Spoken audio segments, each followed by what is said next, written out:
올 여름 한국 영화들이 쏟아지죠. 밀수, 비공식 작전, 더 문, 콘크리트 유토피아 이렇게 4편이 모두 단 몇 주 만에 개봉을 하는데요.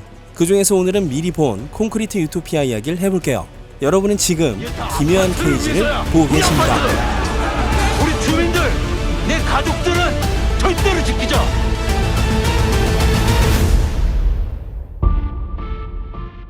저는 이 아파트가 선택받았다, 그런 느낌을 받았습니다. 콘크리트 유토피아의 스토리는 생각보다 심플합니다. 대지진 이후 폐허가 된 서울. 모든 건물들이 폭삭 주저앉았지만 공교롭게도 황궁아파트 103동 한 동만큼은 그대로 생활터전으로서의 기능이 유지되죠. 이 황궁아파트 주민이 아닌 분들은 단지 밖으로 나가주시면 감사하겠습니다. 우리 지금 다 얼어 죽으라는 거야. 무너지지 않은 아파트 소문을 들은 외부 생존자들은 엄동설한의 날씨에 황궁아파트로 모여들고 생존을 위해 서로 도우며 때론 싸우며 입주민과 외부인들의 불편한 동거가 시작되는데요. 나날이 사건 사고의 칼부림까지 벌어지던 그때 눈에 띈 남자는 바로 영탁. 투표 결과 902호 김영탁 씨가 우리 임시 주민 대표를 맡아주시기로 하셨습니다. 난리통에도 의연한 태도와 남다른 결단력을 보여준 영탁은 황궁아파트의 입주민 대표가 되고 여기서 쫓겨나면 다 끝이야. 죽는다고. 아파트에서 외부인들을 내보내기로 결정하면서 벌어지는 일을 다루고 있습니다. 몇 가지 중요 포인트들이 있는데요. 콘크리트 유토피아는 대지진을 중점적으로 묘사한 재난 영화가 아닌 대지진으로 모든 것이 무너진 디스토피아를 배경으로 한 인간 군상들이 벌이는 악전 고투가 주요 내용입니다. 재난 묘사는 주변을 비추는 폐허 인서트나 대지진 당시 인물이 처한 상황을 플래시백으로 보여주는데 예산의 한계 속에서 최대한 밀도를 유지하려는 지혜로운 판단으로 보였습니다. 우리 함께 다 같이 잘 살아봅시다. 그리고 이 영화는 중요한 것을 위해 덜 중요한 것들을 배제하는 방법들을 씁니다. 많은 등장인물들이 나오지만 서사에 기여하는 건 주요 캐릭터 6명 정도로 아파트 무너지면 안 되잖아요. 이거 하나 남았는데. 입주민 대표 영탁, 같이 먹자. 아, 2번만.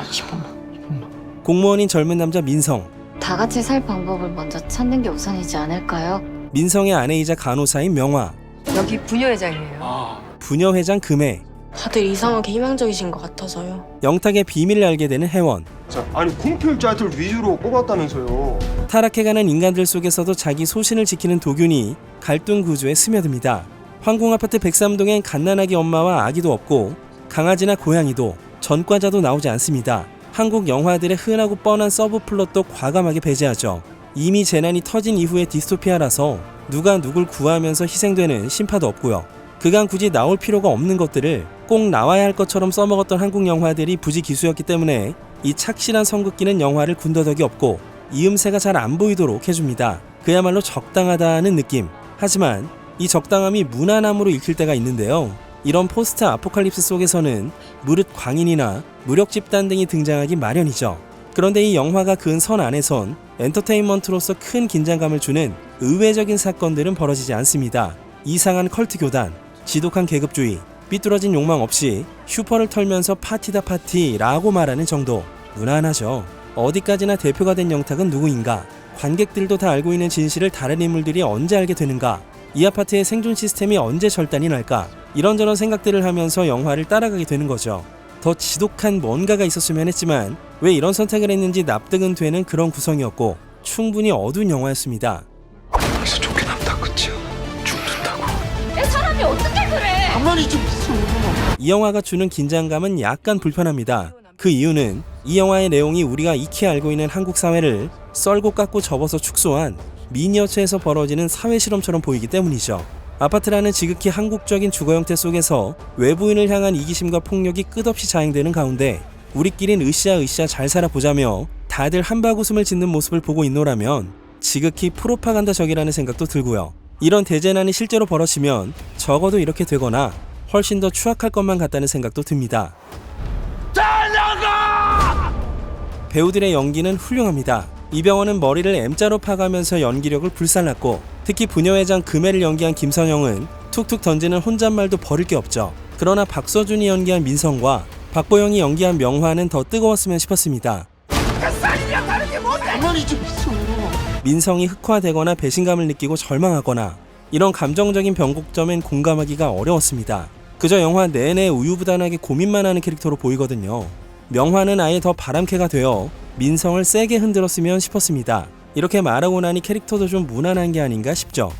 저는 이 아파트가 선택받았다 뭐 그런 느낌을 받았습니다. 그러고 보니 이 영화 요즘 순살 아파트 문제로 시끄러운 와중에 아주 시의적절한 소재죠.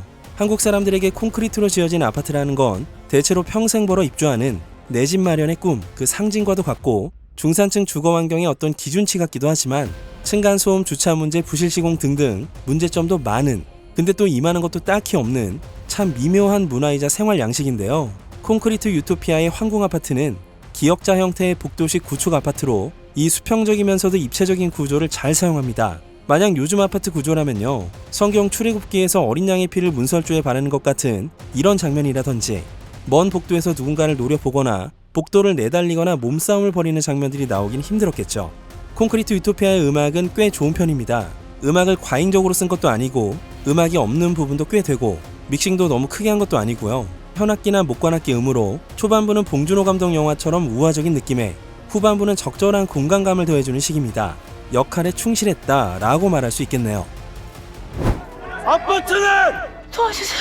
주민회가 종합적으로 콘크리트 유토피아는 극한의 상황에 내몰린 평범한 사람들의 이야기로 여타 한국 영화들이 보여준 결점들을 과감하게 쳐낸 깔끔한 이음새를 가진 상업 영화이자 내내 어둡고 마지막엔 착잡함마저 안겨주는 그런 영화입니다. 디스토피아 영화들이 다 그렇죠. 나가봐야 폐허고 희망을 가져본들 다 박살났고, 그치만 보시면 한국 영화판에서 감독이 자기 뜻을 관철한 나오기 힘든 작품의 영화라는 걸 아시게 될 겁니다. 2017년에 대종상 신인감독상을 받은 엄태화 감독이 이 영화의 톤을 유지하기 위해서 얼마나 투자자나 제작자들을 설득했을까 싶고 그 점만큼은 칭찬을 하게 되네요. 이 영화가 2021년 4월부터 8월까지 촬영한 영화니까 꽤 묵은 영화죠. 올해를 넘길 수 없다는 각오로 한국 영화들이 더욱 쏟아져 나올 텐데 이 정도면 꽤 볼만하지 않나 싶습니다. 콘크리트 유토피아는 앞으로 유니버스화해서 여러 작품들과 세계관을 연결하고 공유해 나간다고 하니까요. 기대해 보겠고요. 그리고 어두운 장면이 많으니까요. 관리가 잘 안 된 상영관에서 보시면 화면 디테일이 많이 죽을 확률이 높습니다. 영화 콘크리트 유토피아는 8월 9일에 개봉합니다. 지금까지 기묘한 KG의 K졌습니다.